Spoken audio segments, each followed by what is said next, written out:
Muchas gracias, Carlos, señor director, y bienvenida, Patricia. Gracias por esta oportunidad de compartir con ustedes algunas ideas sobre este tema. Y como académico quizás voy a ser algo más teórico que lo que debería, pero creo que para situar este conversatorio es importante por lo menos abstraernos un poco. En primer lugar, para hablar de crimen organizado, particularmente crimen organizado transnacional, creo que es importante definirlo.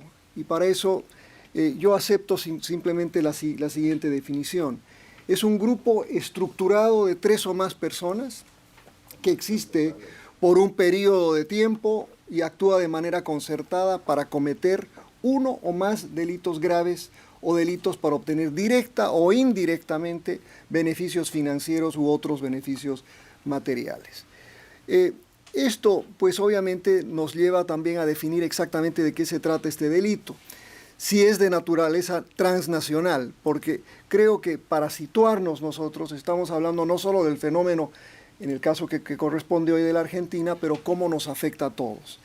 Un crimen es transnacional si se comete en más de un estado. Se comete en un estado, pero una parte sustancial de su preparación, planificación, dirección o control tiene lugar en otro estado.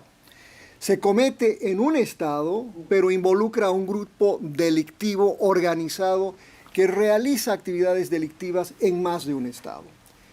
Y se comete en un estado, pero tiene efectos sustanciales en otro. Esta definición creo que nos ayuda a situarnos, seamos venezolanos, bolivianos, argentinos o lo que sea.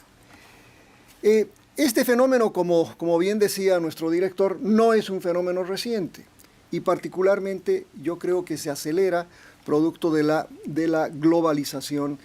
Esto ha aumentado en escala y ha aumentado obviamente en dimensión. Y acá estamos hablando de bienes legales e ilegales que se intercambian en una variedad y volumen y velocidad sin precedentes. Las fronteras ya no son obstáculos. Los actores estos de crimen organizado transnacional son actores libres de soberanía que no están sujetos a las restricciones y particularmente a las restricciones de estados nacionales, ¿no? Y eso creo que es quizás lo más importante de entender, porque los estados, ¿no?, los actores, inclusive policías, militares, etcétera, cualquiera que estén encargados de controlar el crimen, ellos sí tienen restricciones.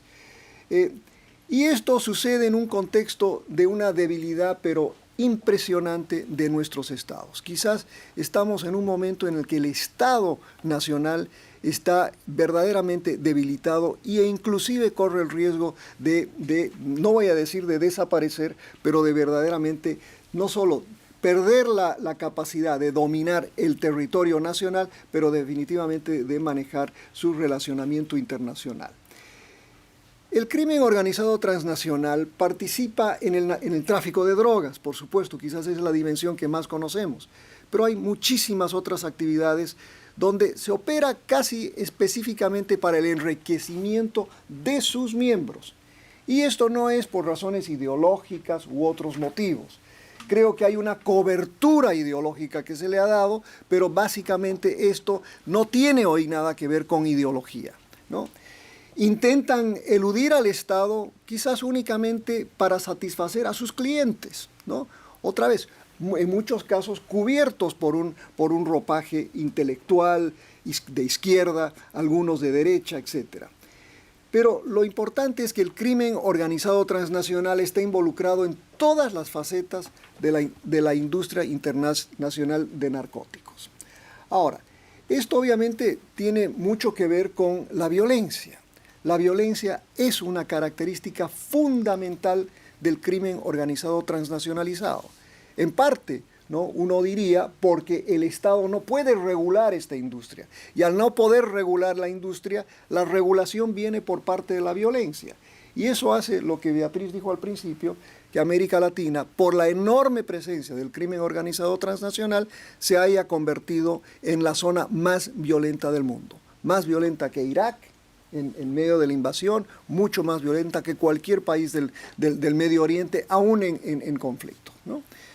Pero lo importante, y para tratar de aterrizar un poco en los pocos minutos que me quedan, yo quiero decir que el crimen organizado transnacional es una cosa, pero otra es esa relación que tiene con el Estado.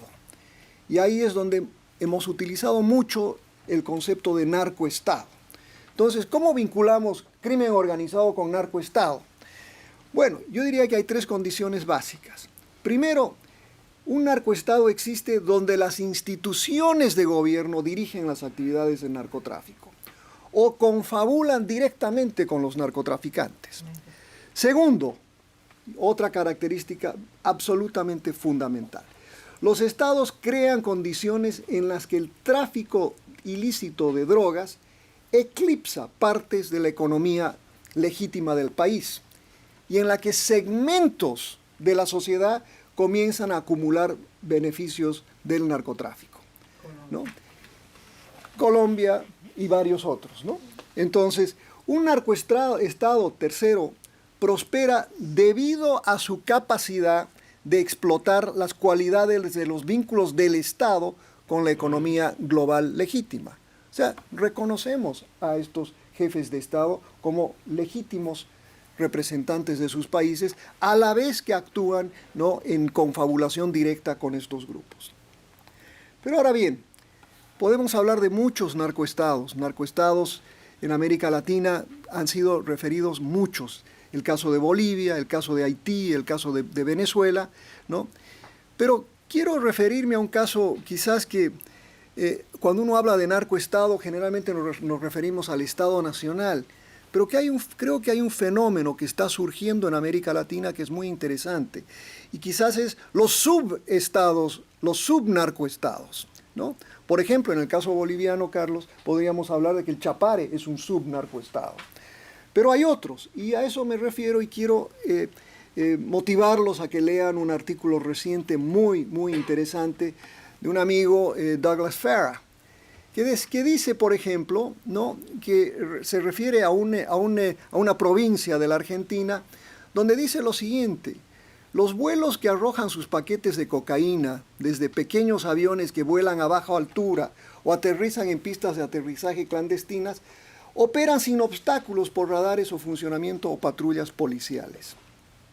Y se refiere a un artículo que apareció en La Nación, que dice: sospechas fundadas sobre la complicidad de las autoridades de este delito, narcotráfico, dada la pasividad de las fuerzas de seguridad que parecen estar más interesadas en proteger el tránsito de drogas que en combatirlo, ¿no?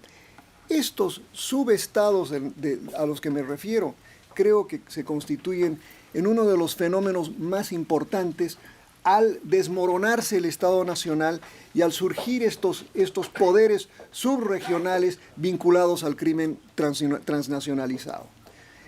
Con esas breves ideas los dejo un poco para contextualizar lo que usted nos va a acompañar esta mañana. Gracias.